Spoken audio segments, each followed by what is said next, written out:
Baik,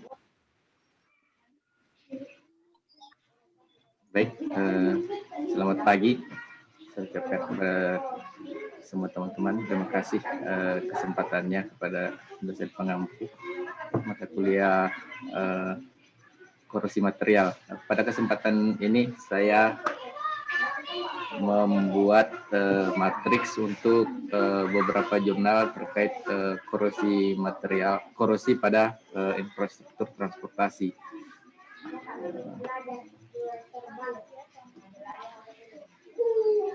Yang pertama ini judulnya adalah studi pengaruh korosi terhadap jembatan beton bertulang. Itu dilakukan oleh Heri Robert, kemudian Igusti Puturaka, M. Sigit Darmawan, dan Imam Muhammadi. Dalam jurnalnya itu mereka mengangkat masalah bagaimana melakukan pemodelan terhadap beban yang bekerja pada jembatan, kemudian bagaimana merumuskan model korosi pada tulangan balok, bagaimana mengetahui efek korosi, bagaimana memasukkan ketidaktentuan variabel, yaitu kecepatan, faktor harassment, dan sebagainya. Kemudian bagaimana mengetahui kinerja struktur yang terkena pengaruh korosi. Nah, dari rumusan masalah tersebut ada beberapa hasil yang diperoleh bahwa selimut beton dengan tebal 55 mm strukturnya itu masih aman dengan lifetime-nya mereka mengambil umur jembatan rata-rata 50 tahun dibandingkan dengan selimut beton yang 2,5, kemudian rasio air semennya yang baik itu adalah 0,4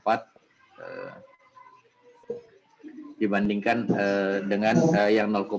Jadi lebih baik untuk rasio air semen yang 0,4 daripada yang 0,5.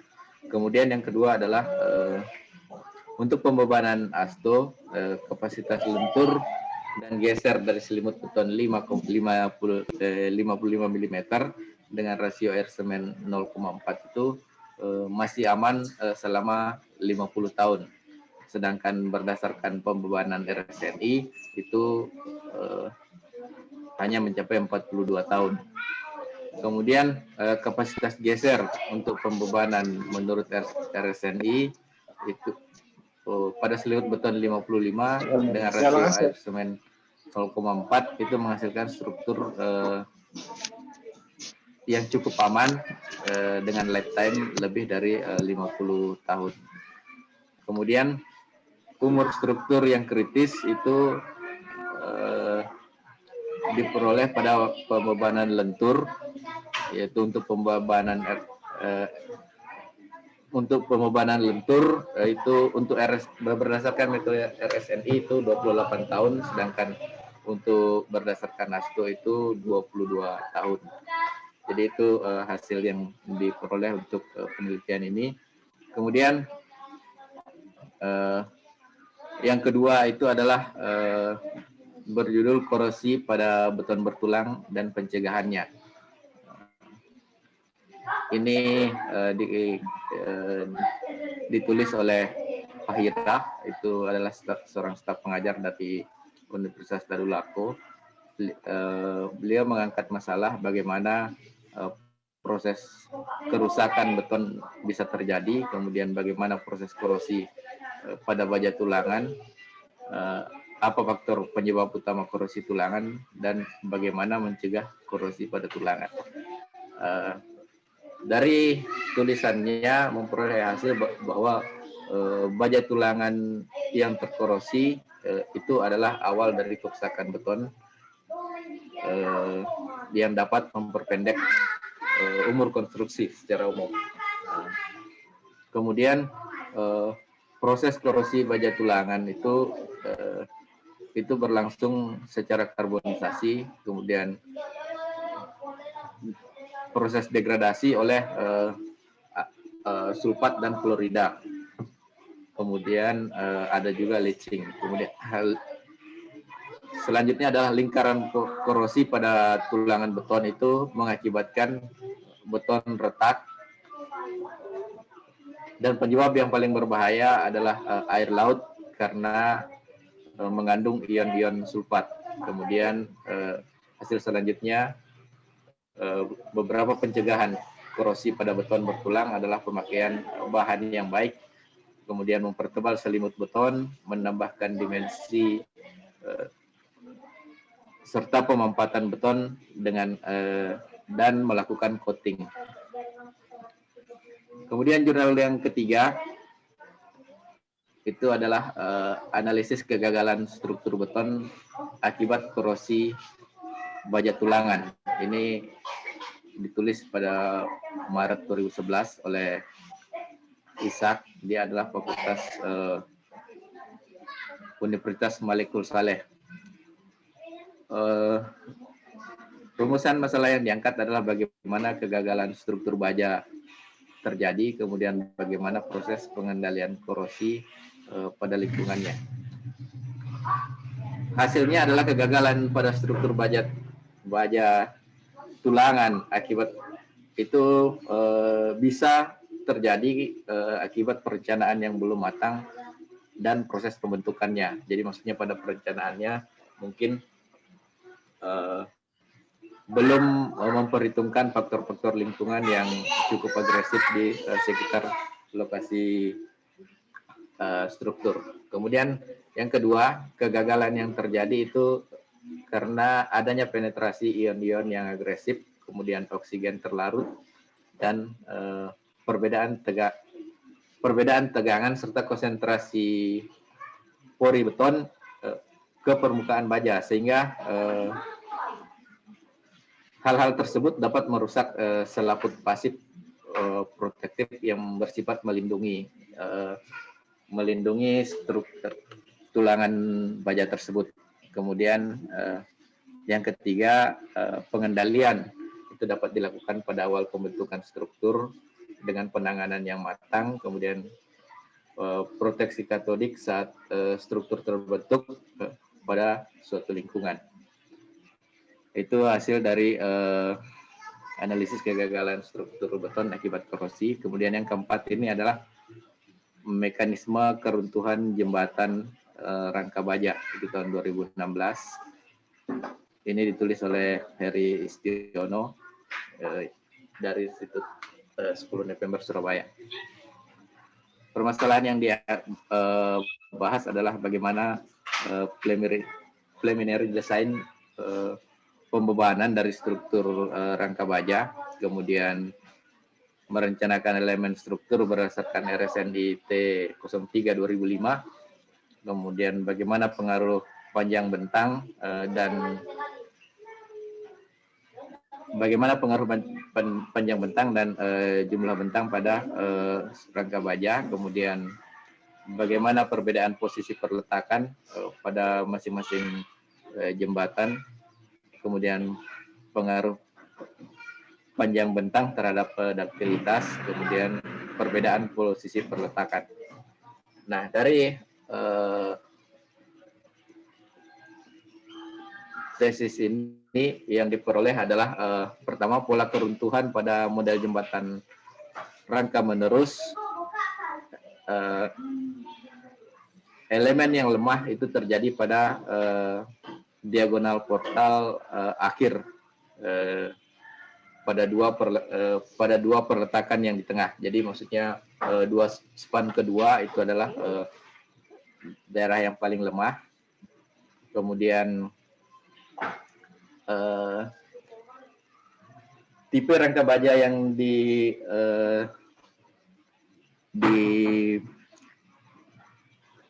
diteliti pada saat ini adalah tipe yang paling banyak digunakan, yaitu tipe Warren, yang merupakan rangka baja yang paling banyak di jembatan-jembatan yang digunakan di Indonesia. Kemudian hasil yang kedua adalah pola keruntuhan semua model jembatan rangka batang tunggal itu terjadi pada batang tengah terjadi pada batang atas di tengah bentang. Jadi pola keruntuhannya itu terjadi di batang atas untuk yang di bentang tengah. Kemudian tingkat kinerja dari semua model jembatan itu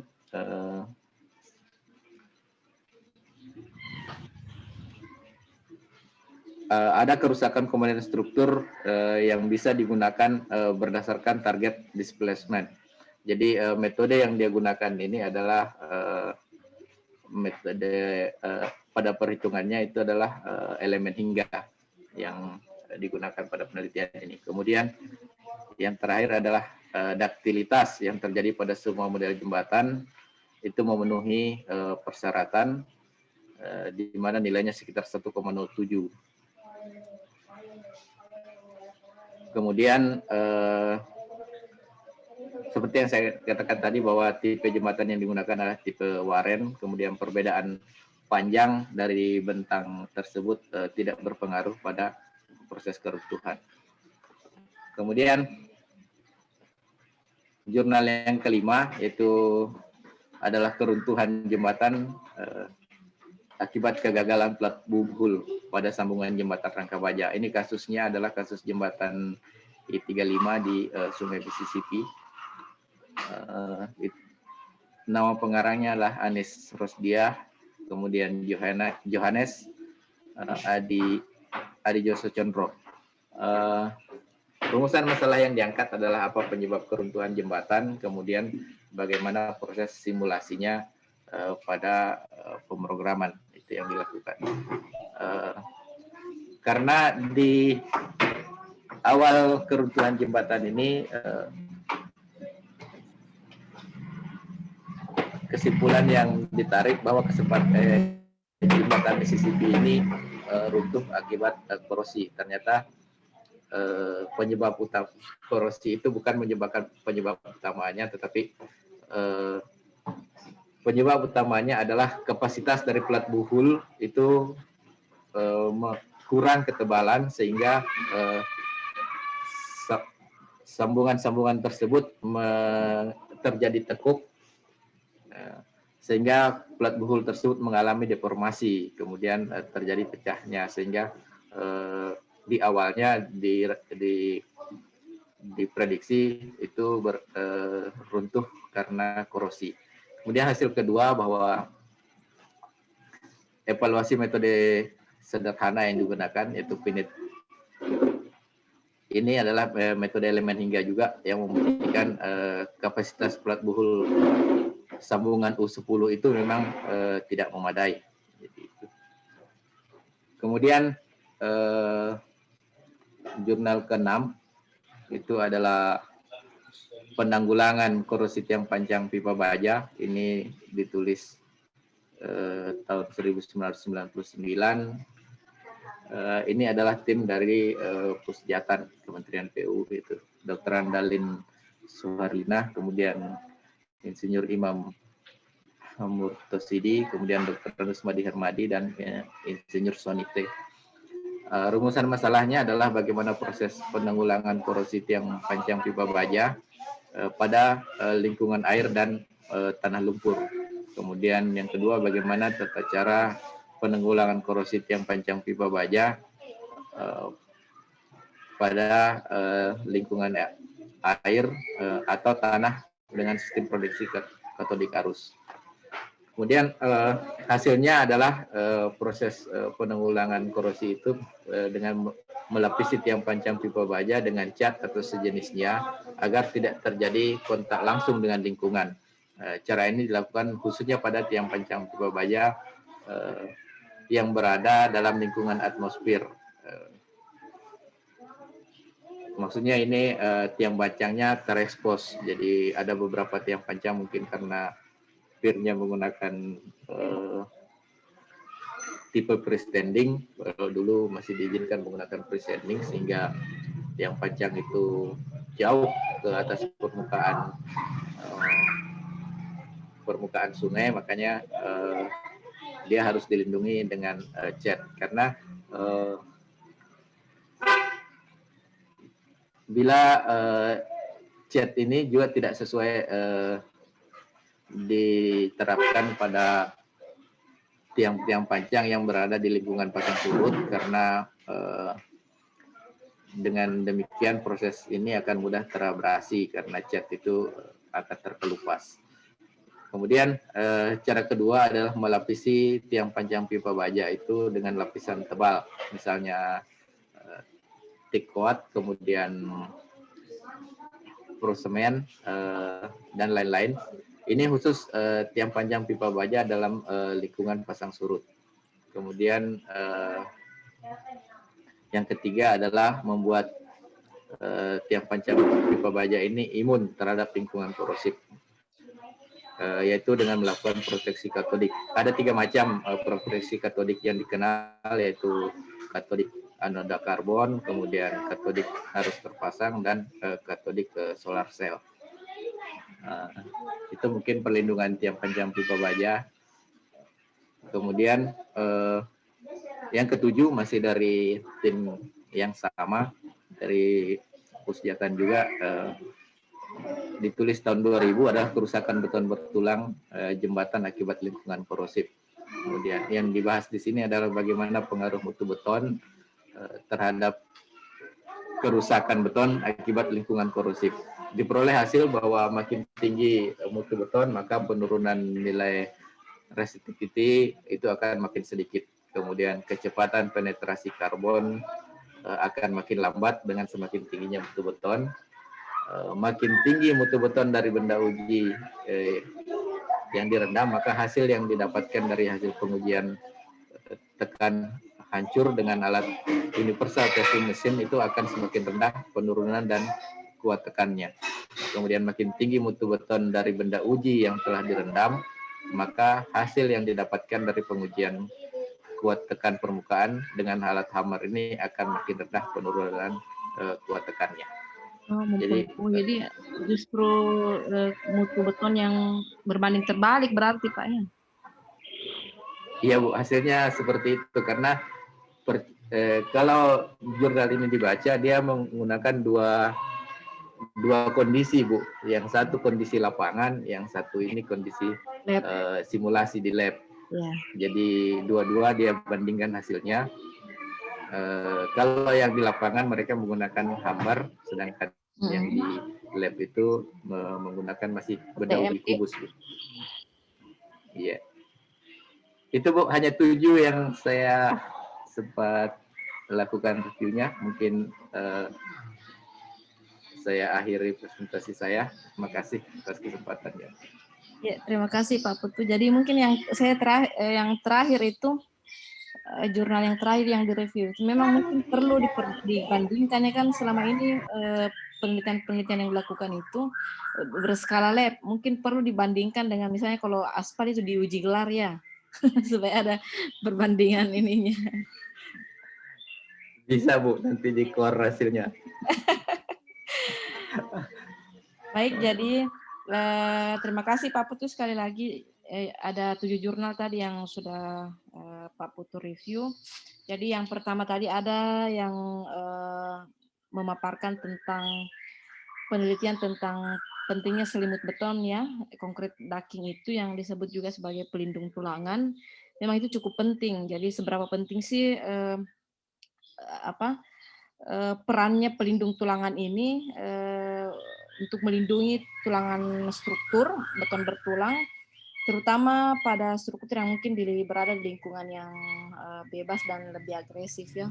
Karena seperti yang kita ketahui bahwa pembangunan infrastruktur terutama di Indonesia ini memang kalau diperhatikan jaraknya itu kurang dari 1 kilo ya dari garis pantai. Jadi memang untuk perlu dipikirkan bagaimana formulasi atau proses perencanaan yang matang sehingga mungkin nanti umur struktur yang dihasilkan itu mungkin akan lebih lama dan bisa diambil tindakan-tindakan pencegahan korosi.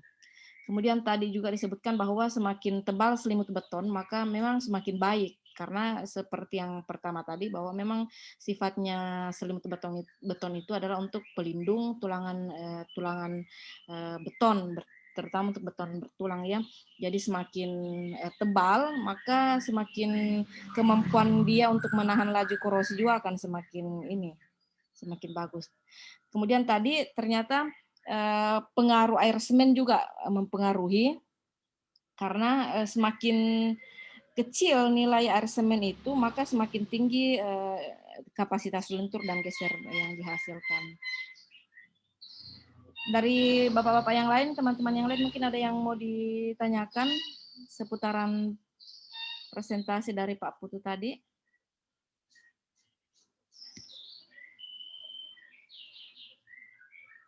Halo?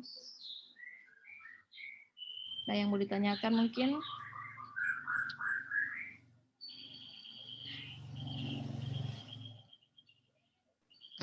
Halo, Assalamualaikum. Waalaikumsalam, Pak Arsad. Gimana kabar, Pak? Alhamdulillah, baik, Bu. Iya. Ya, silakan. Jadi kita kebanyakan diskusi ya kalau di S2 itu. Iya, saya diskusi sebenarnya ya. Iya, Pak. Iya, saya diskusi ya. Jadi yang pertama itu, jadi kan kita lihat daripada pengalaman-pengalaman yang terjadi di lapangan Ya. itu bahwa banyak yang menyalahi daripada aturan beton, aturan struktur ya. Nah, tadi sempat Ibu singgung terkait ini ya, terkait semakin tebal selimut beton semakin bagus ya. Ya, semakin bagus ya. Apakah dengan mungkin ada standarnya ya, standar untuk selimut beton ya, karena kalau dia semakin tebal juga pengaruh keretakan juga mungkin berpengaruh juga di situ ya. Ya, jadi kalau dia memang secara sirkulasi mungkin hawa dan suhu mungkin bagus ya. Tapi di lain sisi tingkat keretakan juga berpengaruh di situ ya. Nah, terus satu lagi terkait dengan decking ya, beton decking. Ada saya lihat juga karena ada yang menggunakan bukan beton, tapi dia menggunakan semacam batu ya, batu-batu koral dan lain-lain, karena dia menghindari, kan banyak juga ada semacam pekerjaan-pekerjaan yang sifatnya berat sendirinya itu, sehingga ada beberapa pekerjaan beton decking itu tidak mampu untuk menopang, akhirnya hancur kan, ya. Akhirnya mereka menggantikan dengan batu pipi. Apakah itu mempengaruhi laju korosi juga atau gimana ya? Ya, itu satu. Yang kedua, karena yang kedua itu tadi Pak Putu menyampaikan ada 6 jurnal. Saya mungkin tidak dengar atau saya lambat menyimak. Pak Putu belum singgung terkait umurnya, umur keruntuhannya, kehancurannya itu, tentang itu semua itu gimana ya? Mungkin itu sementara, Bu. Oke, diskusinya. siap Pak Arsad. Jadi Pak Putu tadi diskusi yang ditanyakan oleh Pak Arsad, yang didiskusikan itu terkait dengan tadi ya selimut beton. Memang itu teori dasarnya ya, bahwa secara teori dasar memang semakin tebal selimut beton itu berarti semakin mampu kemampuan untuk melindungi itu semakin bagus. Demikian juga dengan faktor air semen itu artinya semakin secara teori umum ya seperti itu. Ya kurang ya. Tetapi tentu saja pengaplikasiannya disesuaikan lagi dengan di mana konstruksi itu akan mungkin Pak Putu, silakan Pak Putu. Dibangun ya. Iya. Baik Bu, terima kasih Pak Arsad. Di beberapa diskusi ya Pak Putu ya. Ya, di beberapa tempat Bu, mungkin belum ada ketentuan Bu yang menyatakan bahwa berapa idealnya selimut beton. Tetapi untuk jembatan-jembatan yang di muara, karena ada beberapa lokasi jembatan yang di muara, itu kami disarankan menggunakan 7 cm. Jadi 7 cm untuk selimut betonnya. Untuk bangunan-bangunan yang jauh, agak jauh dari muara itu boleh menggunakan 5, atau bahkan mungkin pada bangunan gedung itu umumnya 3 yang digunakan. Tapi saya belum dapat secara jelas bahwa ada ketentuan yang mengatur berapa yang secara bakunya ya. pastinya. Iya. Tapi untuk di Bina Marga, di jembatan yang mendekati muara itu disarankan menggunakan selimut beton 7 cm. Iya. Kemudian kalau tadi menggunakan beton decking itu memang harusnya itu jauh sebelumnya beton deckingnya memang sudah dibuat. Kemudian beton decking itu memang kalau selama ini yang banyak beton decking itu kan dia mortar yang dipakai. Jadi campuran beton bukan beton, jadi cuma pasir dengan semen saja. Padahal sebenarnya dia harusnya campuran komposisinya itu hampir sama lah dengan komposisi beton yang akan digunakan. Karena dia nantinya, apalagi kalau menggunakan batu, otomatis dia nantinya kan akan menjadi tempat atau celah bagi udara luar atau suhu atau atmosfer itu untuk masuk ke dalam beton, karena kalau dia tidak sama mutunya otomatis dia merupakan titik lemahnya di situ. Kemudian di beberapa tempat itu memang seperti yang disampaikan Pak Arsad bahwa kalau misalnya beton decking itu pada saat dipasang kemudian datang pekerja menginjak dia pecah begitu, makanya di beberapa lokasi beton decking itu kadang diganti dengan besi, menggunakan besi. Jadi besi tulangannya itu dilaskan pada besi sebagai batas untuk acuan. Nah, itu mungkin lebih bagus karena nanti besinya itu akan dilindungi juga. Jadi tapi dia besinya tidak boleh keluar juga gitu. Jadi penggunaan besi mungkin lebih bagus, apalagi kalau menggunakan bondek, Pak. Jadi kalau platnya menggunakan bondek, lebih bagus menggunakan besi. Mungkin itu. Kemudian terkait umur rencana, Pak. Kalau umur beton itu masa layanannya mungkin itu tidak ditentukan, Pak, karena umur rencananya tergantung dari perilaku dari beton itu, kemudian lingkungan yang mempengaruhinya. Tapi secara umum kalau untuk perencanaan jembatan itu kita mengambil umur rencana itu 50 tahun, kecuali jembatan-jembatan khusus yang bentangnya di atas 200-an misalnya, itu bisa mencapai 100 tahun. Tetapi itu lebih kepada pengambilan data hidrologinya, Pak. Jadi prediksi banjirnya, apanya semua itu yang digunakan. Karena untuk beban-bebannya mau 50 tahun atau 100 tahun prediksinya tetap sama kalau prediksinya. Jadi hanya pertumbuhan lalu lintas dan sebagainya saja yang mencapai angka itu, disesuaikan dengan kalau jembatan, misalnya jembatan standar, kita ambil prediksinya banjir 50 tahunan, maka beban lalu lintas juga kita pikirkan sampai ke arah situ. Mungkin itu saja, Pak. Jadi kalau beton itu lebih kepada perilakunya, umurnya. Ya, mungkin itu, Pak, Ibu. Terima kasih. Siapa tahu ada tambahan, Bu. Yang diskusikan memang umur lifetime planningnya itu di samping mungkin tadi perilaku itu juga itu sangat berpengaruh tadi perencanaan dengan mungkin kontrolnya ya, kontrol berkalanya itu. Ya, quality controlnya juga. Ya, karena saya lihat kebanyakan itu di situ yang lemah, karena setelah dibangun mungkin sudah dianggap selesai sehingga ditinjau peninjauan berkalanya itu, yang pemeliharaan berkalanya itu yang lemah ya. Jadi kadang di situ juga menjadi pemicu sehingga umur konstruksi itu agak tidak sampai di umur rencananya. Kemudian yang perencanaannya juga, tahap perencanaannya, Pak, ya, karena seharusnya semakin bagus, semakin tinggi biaya yang dibutuhkan pada tahap perencanaan itu akan semakin bagus. Akan mungkin nantinya bisa bertahan lebih lama. Demikian juga sebaliknya. Sementara kalau kondisi kita di Indonesia ini, itulah kalau di atas kertas memang desainnya sudah mantap ya, sudah full power. Cuman walau alam lagi kembali ke realisasi di lapangannya itu, nah itu yang kita antara melihat, tapi itu tidak bisa dipungkiri Pak Arsat ya, itu memang terjadi ya, betul-betul terjadi.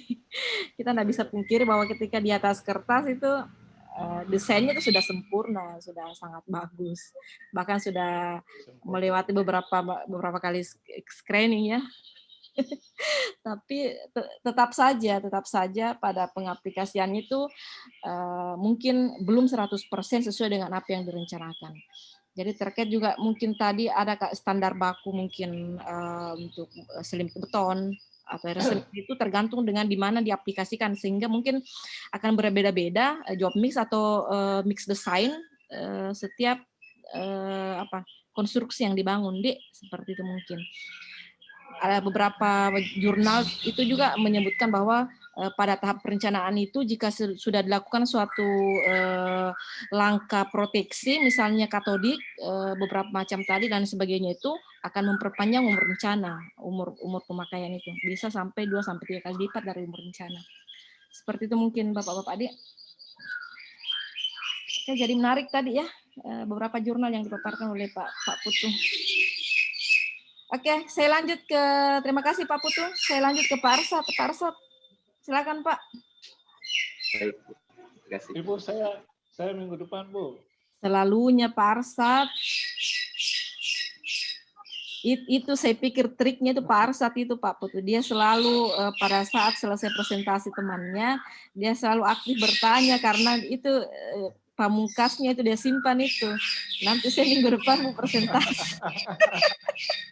Jurus pamungkas saya sudah hafal itu. Jadi dia lebih aktif di diskusi. Kelihatan itu kalau dia lebih aktif diskusi berarti berarti tugasnya belum selesai ini. Oke, yang lain? Enggak apa-apa ya, santai saja. Iya, saya mohon maaf ini, Bu. Enggak apa-apa. Karena kalau kita berbicara di taraf S2 itu kan Bapak-bapak semua lebih pengalaman ya, karena lebih jauh, lebih lama di lapangan, lebih sering bersentuhan langsung dengan perencanaan mungkin maupun pengawasan dan sebagainya dibanding kami yang hanya duduk diam di kampus. Mungkin range waktu kami di lapangan itu hanya sedikit. Jadi kita sharing saja, ada yang Bapak lebih banyak tahu, sedangkan teori-teori itu kita mix ya, kita sharing saja seperti apa teorinya dan seperti apa pengaplikasian di lapangan itu seperti apa. Nah, kadang jauh berbeda Pak ya. Jadi banyak mahasiswa. Saya tadi tertarik. Iya Pak. Ya, saya tadi memang menyimak, tertarik dengan apa yang disampaikan oleh Pak Putu itu tentang beberapa kasus, ya kan, kasus-kasus beton. Cuman saya sebenarnya mau menarik benang merahnya itu perencanaannya itu butuh berapa, misalnya 10 tahun, tapi ternyata dia runtuh di umur 8 tahun. Tapi saya tidak lihat di situ. Ya. Iya Pak. Jadi itu tadi beberapa contoh kasus itu memang bervariasi ya, Iya, bervariasi Pak. Iya. Iya, Bisa setelah dilakukan forensik itu, ya. iya. Setelah dilakukan forensik bervariasi, ada dari segi perencanaannya, ada yang tidak terpelihara, ada yang LHR-nya itu melebihi dari rencana, ada yang jembatan itu yang direncanakan LHR hanya bisa menampung LHR sekian, ternyata yang melewatinya itu LHR berat dan tinggi, itu juga menentukan. Apalagi kalau misalnya minus 1 kilo dari garis pantai, ya itu sangat rentan sekali. Jadi bervariasi sih. Makanya semakin banyak jurnal yang kita baca, mungkin semakin banyak bahan untuk kita diskusikan. Oke. Ya. Pak Putu, tolong di-share ininya, jurnalnya, pemaparannya. Share ke Pak Putu. Pak Arsat mau lihat bagaimana cara. Boleh. Ya. Boleh. Minggu depan tidak ada yang Terima kasih Pak Putu. Pak Arsatnya minggu depan. Pak Pak Enal Oh, gimana? saya minggu depan. Terus saya duluan. Saya pertama. Oke. Sudah tekan kontrak. Yang lainnya sudah selesai? Atau baru Pak Putu yang selesai? Pak Sahrir kayaknya selesai, Pak Sahrir. Pak Sarir ada di Tidak kelas ini? ada. Oh, tidak ada Tidak Pak Sahrir ada, sini Pak ya? Ustadz. Ya, sanitasi. Tidak Oh, ada. betul. Tapi kenapa tadi sempat beliau masuk dan keluar? Pak Salah Arwan kamar. juga ini Bukan. salah kamar. Iya, paruan. Iya. Iya, Oke, iya. kalau mungkin Oh, Pak sudah- Enal. Gimana Pak Ya, Enal? Belum sempurna juga, sudah ada tapi Nah, belum saya sudah sempurna. tahu, saya sudah tahu. Makanya saya tunjuk langsung tadi Pak Putu karena memang Pak Putu yang selalu dia. Alah, Ada sedikit Bu, tapi jauh dari Seper- sempurna dari dibanding anunya Pak Seper- Putu. Iya. Malu-malu kan tampilkan Bu, karena Seperti- Pak Putu lebih bagus sekali ini ibunya. Anu, sepertinya untuk pemaparan tugas lainnya, Bu, jangan langsung Pak Putu ditunjuk, yang lain. tidak selesai itu. Yang lain langsung ditunjuk. Jadi minggu depan itu Pak Arsat ya. Pak Arsat sudah ini mau tidak mau harus presentasi. duluan. Oke. Jadi kita santai saja Pak ya, kita santai saja. Yang jelasnya apa yang kita santai saja dalam penyampaian, dalam diskusi. Yang jelasnya biar sedikit ada hal baru yang kita ketahui, biar sedikit. Yang penting itu betul-betul dimengerti ya, daripada kita langsung ini semua presentasi tapi sama sekali Ya, tidak ada yang betul. masuk dan tidak dimengerti Ya, dan betul, tidak Bu. ya. Oke, terima kasih Pak Putih Selalu kalau saja seperti begitu, itu. ya. Iya, tadi banyak sekali sharing pengetahuan baru yang tadi dipaparkan oleh Pak Putu. Next, mungkin Pak Arsat dan yang lainnya harus minimal sama dengan Pak Putu, harus menguasai betul jurnal yang dibaca, itu harus dibaca tuntas, jangan hanya judulnya saja kemudian dimasukkan dalam matriks. Oke? Oke, kalau sudah tidak ada, kita cukupkan untuk hari ini ya. Minggu depan Pak Arsat harus siap, yang lainnya juga harus siap. Terima kasih Bapak-Bapak atas waktunya pada hari ini. Insya Allah kita ketemu di minggu depan ataupun mungkin waktu lain sesuai kesepakatan agar lebih cepat selesai mata kuliah ini. Akhirul kalam billahi taufik wal hidayah. Assalamualaikum warahmatullahi wabarakatuh. Waalaikumsalam. Waalaikumsalam.